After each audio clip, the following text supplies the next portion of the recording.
జూబ్లీహిల్స్ ఉప ఎన్నికల బరి రసవత్తరంగా మారినప్పటికీ తాజా రాజకీయ సమీకరణాలు, క్షేత్రస్థాయి నివేదికల ప్రకారం గెలుపు మాత్రం గులాబీ పార్టీదేనని స్పష్టమవుతోంది. అధికార కాంగ్రెస్ అస్త్రశస్త్రాలన్నీ ప్రయోగిస్తున్న బీజేపీ పోటీలో ఉన్న బీఆర్ఎస్ అభ్యర్థి శ్రీమతి మాగంటి సునీత విజయం ఖాయంగా కనిపిస్తోంది.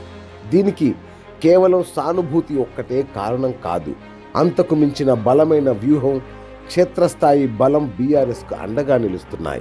తెలంగాణ రాజకీయాల్లో అత్యంత ప్రతిష్టాత్మకంగా మారిన జూబ్లీహిల్స్ ఉప ఎన్నిక పోలింగ్కు సమయం దగ్గర పడుతున్న కొద్దీ రాజకీయ వేడి తారాస్థాయికి చేరుకుంది. ఇది కేవలం ఒక నియోజకవర్గ ఉప ఎన్నిక మాత్రమే కాదు, రాష్ట్రంలో మారుతున్న రాజకీయ సమీకరణాలకు, ముఖ్యంగా బీఆర్ఎస్ పార్టీ భవిష్యత్ ప్రస్థానానికి ఒక లిట్మస్ టెస్ట్గా మారింది.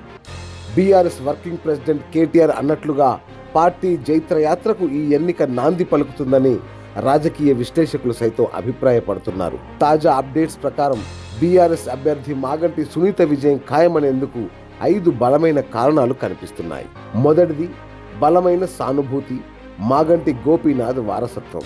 జూబ్లీహిల్స్ నియోజకవర్గంలో మాగంటి గోపీనాథ్కు తిరుగులేని ప్రజాదరణ ఉంది. ఆయన వరుసగా 3 సార్లు ఇక్కడి నుంచి గెలుపొందారంటే ప్రజలతో ఆయనకున్న అనుబంధం ఎంత బలమైందో అర్థం చేసుకోవచ్చు. ఆయన అకాల మరణం నియోజకవర్గ ప్రజల్ని, ముఖ్యంగా బస్తీల్లోని పేద మధ్యతరగతి వర్గాల్ని తీవ్రంగా కలిచివేసింది.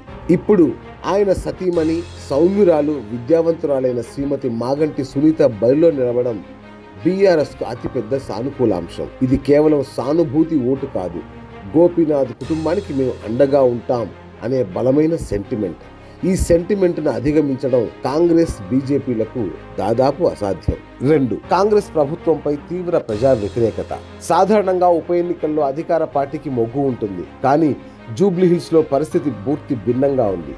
రాష్ట్రంలో కాంగ్రెస్ ప్రభుత్వం అధికారంలోకి వచ్చి దాదాపు 2 ఏళ్లు కావస్తున్నా ఎన్నికల ముందు ఇచ్చిన 6 గ్యారంటీలు పూర్తి స్థాయిలో అమలుకు నోచుకోలేదన్న ఆగ్రహం ప్రజల్లో బలంగా ఉంది. బాకీ కార్డు ప్రచారం, మహిళలకు 2,500 రూపాయలు, నిరుద్యోగ భృతి, కళ్యాణ లక్ష్మికి తులం బంగారం వంటి హామీలు ఏమయ్యాయని ప్రశ్నిస్తూ బీఆర్ఎస్ నేతలు ఇంటింటికి పంచుతున్న కాంగ్రెస్ బాకీ కార్డు ప్రజల్ని ఆలోచింపచేస్తోంది. నిరుద్యోగుల ఆగ్రహం, 2 లక్షల ఉద్యోగాలు, జాబ్ క్యాలెండర్ హామీలు నెరవేరలేదని, 60,000 ఉద్యోగాలు ఇచ్చామని కాంగ్రెస్ చేస్తున్న ప్రచారం అబద్ధమని మాజీ మంత్రి హరీష్ రావు నిరుద్యోగ బాకీ కార్డుతో చేస్తున్న ప్రచారం యువతను బీఆర్ఎస్ వైపు తిప్పుతోంది. ఇక 3. బీఆర్ఎస్ 10 ఏళ్ల పాలన, హైదరాబాద్ అభివృద్ధి.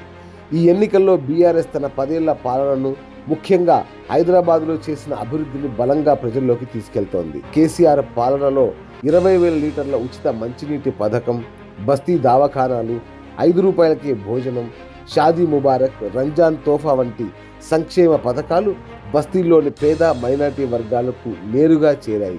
షేక్పేట ఫ్లైఓవర్ వంటి మౌలిక సదుపాయాల కల్పన కళ్ల ముందే కనిపిస్తోంది.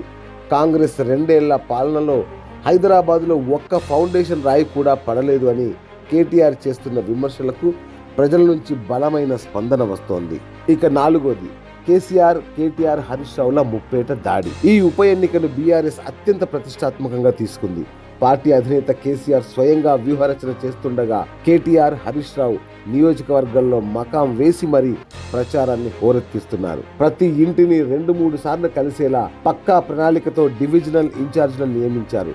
కాంగ్రెస్ వైఫల్యాలను ఎండగడుతూ బీఆర్ఎస్ చేసిన అభివృద్ధిని వివరిస్తూ సాగుతున్న ఈ ముప్పేట దాడి ముందు కాంగ్రెస్ ప్రచారం తేలిపోతోంది.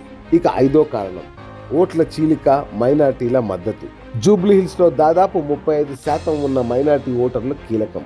ఎంఐఎం ఈ ఎన్నికలో కాంగ్రెస్కు మద్దతు ప్రకటించినప్పటికీ బీఆర్ఎస్ 10 ఏళ్ల పాలనలో మైనార్టీలకు జరిగిన మేలు, ముఖ్యంగా షాదీ ముబారక్, మైనార్టీ గురుకులాలు వారిని బీఆర్ఎస్ వైపే మొగ్గు చూపేలా చేస్తోంది. మరోవైపు బీజేపీ కూడా పోటీలో ఉండడం వల్ల ప్రభుత్వ వ్యతిరేక ఓటు కాంగ్రెస్, బీజేపీల మధ్య చీలిపోనుంది. కానీ బీఆర్ఎస్కు ఉన్న సాంప్రదాయ ఓటు బ్యాంక్, మాగంటి గోపీనాథ్ అభిమానులు, సానుభూతి ఓటు, బీఆర్ఎస్ పాలన లబ్ధిదారులు, వీరందరి ఓట్లు ఏకపక్షంగా శ్రీమతి సునీతకు పడనున్నాయి.